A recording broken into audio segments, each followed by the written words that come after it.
Friends, imagine this. You are part of a team meeting along with your supervisor. There are the heads of other departments also present, and your client is logged in on the phone. Your boss turns towards you and says, "Hey Ravi, why don't you announce the new project timeline to everyone?" Now everybody is looking at you. You fumble, you stumble, and you miss out some important details. Your boss realizes this. He takes over from you and he goes ahead and makes the announcement. Now, friends, what has happened out here?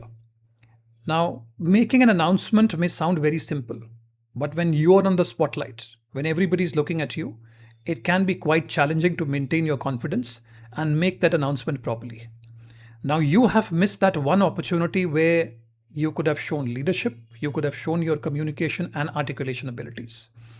So, friends, in this video, I am going to talk to you about the structure of how to make an announcement. I have divided this video into 3 parts. Section 1 and Section 2 will talk about the things you need to do when you are making an announcement. And Section 3 will talk about the things you should not be doing while making an announcement. So let's get started right away. Let's go to Section 1. And for this, I would like to share my screen with you because I want to share some important phrases and some important information. So let's go to my screen. So let me start with Section 1, which is the 3-part announcement structure.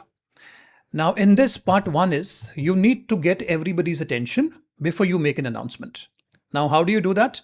Well, you can use phrases like, "Can I have everyone's attention for a moment, please?" Or, "Quick announcement, team."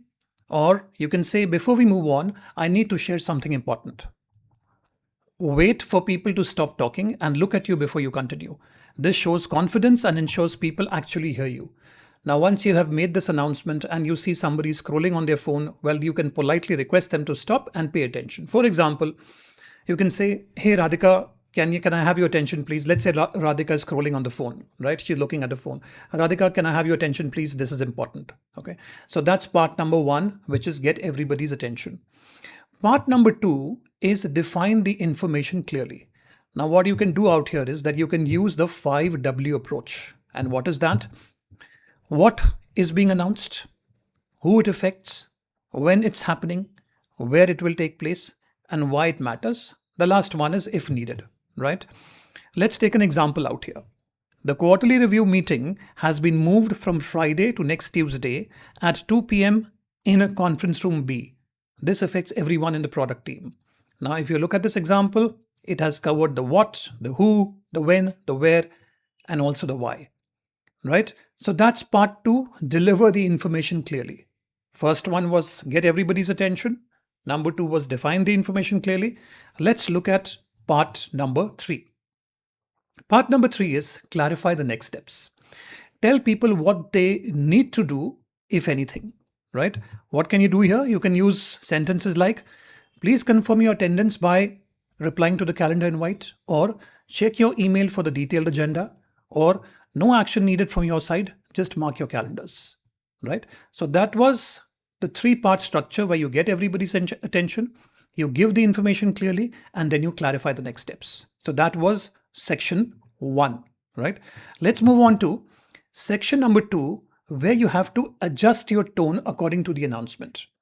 Now, friends, not all announcements are similar, right? There could be a regular announcement, there could be a celebratory announcement, there could be a slightly sober announcement, there could be a sad announcement, right? You have to adjust your tone according to the announcement. Let's take a few examples out here. Now, for routine updates, you could have a casual tone. You could say something like, "Hey team, just a heads up, the coffee machine is being serviced tomorrow morning. It'll be back by noon. Grab your coffee early or bring some from home." Notice, friendly, brief, no drama. Okay, it's a routine update and your tone can be casual out here. Let's move on to understand for important changes. Well, your tone has to be professional out here. For example, you can say, "Hi everyone, I need your attention please. We decided to shift our product launch date from March 15 to April 1st. This gives us more time for testing. Ravi will send out the revised timeline this afternoon. Please review it and reach out if you have questions." You notice the tone? It's serious, clear, includes action items. The first one was casual, it was a routine update. The second one is important, and that's why you need to have a professional tone. Let's take a couple of more examples. Let's say for something celebratory. right? Your tone has to be enthusiastic. Team, good news. We just closed the biggest deal of the quarter. I want to thank everyone for their hard work. We are having a team lunch on Friday to celebrate. You notice the enthusiasm because it's a celebratory announcement, right? Positive energy, recognition, excitement. Let's look at another one. For sensitive topics, well, you need to have an empathetic tone. Your tone at this point of time, your pitch at this point of time has to be low. Team, I need to share some difficult news. Our colleague Sneha will be leaving the company next month for personal reasons. We'll miss her greatly and wish her all the best. We will share more details about the transition plan tomorrow. What did I do? Well, the tone here was respectful, it was compassionate, it was dignified. And obviously, the pitch cannot be high, the pitch has to be low at this point of time. Right? So that is section 2, where you need to adjust your tone to the kind of announcement you're making. You can't be adopting one tone to all the announcements. Let's move on. Section number 3. Here I cover what you should not be doing when you make an announcement. Right? I'm going to cover about 5 or 6 scenarios out here. Let's take them one by one. Number 1, don't be vague. Now, a bad example is, so there's some stuff happening next week that might affect some people. Now, that's a bad example. A good one for the same thing will be, the office will be closed next Monday for maintenance. Everybody should work from home. Clear. Okay, it's specific. Vague announcements create confusion and follow-up questions. Okay, so don't be vague. Number 2, don't apologize when you don't need to. Okay, let's look at this. Don't say, sorry to interrupt, sorry to bother you. I just wanted to quickly mention, just say, quick announcement, everyone. Friends, you don't need to apologize for anything. You are doing your work and hence there is no need to apologize. Okay, so that's point number 2, what you should not be doing. You should not be apologizing frequently. In fact, you should not be apologizing at all, right? Let's move on. Mistake number 3 is rushing through it. Right now, friends, this is a very common thing when people have to make announcements and there is very less time. People increase their speed, right? Speak slowly, right? Slow down, speak clearly, pause between important points, right? That pause is extremely important. So don't speed up, don't rush up. People will not understand what you're saying. Okay, so mistake number 3 is rushing through it. Don't speak fast. Mistake number 4, not making eye contact, right? Looking down at your paper or phone makes you seem uncertain. Look at your audience. This shows trust and confidence. I mean, don't be scrolling on your phone when you're making an announcement, right? Make eye contact with everybody. If the audience is standing across a room, well, then pan your eyes across, try and make eye contact with everybody. So avoid that mistake number 4, not making eye contact. Let's look at 2 more mistakes. Over-explaining. Now, here is a bad example.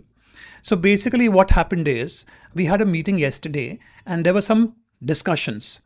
And after thinking about it, we realized that maybe it would be better if now people will wonder, what are you trying to say? A good example could be, the project deadline has been extended by 1 week. Clear, right? Get to the point. Now people will ask questions if they need more details. If somebody needs to know more details, why has this decision has been taken, they will ask questions. Okay, so don't over explain things, keep it to the point and concise. And mistake number 6, forgetting to check for questions after your announcement. Does anyone have questions? Is that clear for everyone? This presents confusion later, right? So friends, those were the 3 sections. The first two were what you should be doing, and the third section what you should not be doing while making an announcement. So friends, I hope you have enjoyed this video and learned something new. So please let me know in the comments that what are the things that you've learned from this video which you will implement when you are called to make an announcement. So thank you so much, and I will see you in the next one.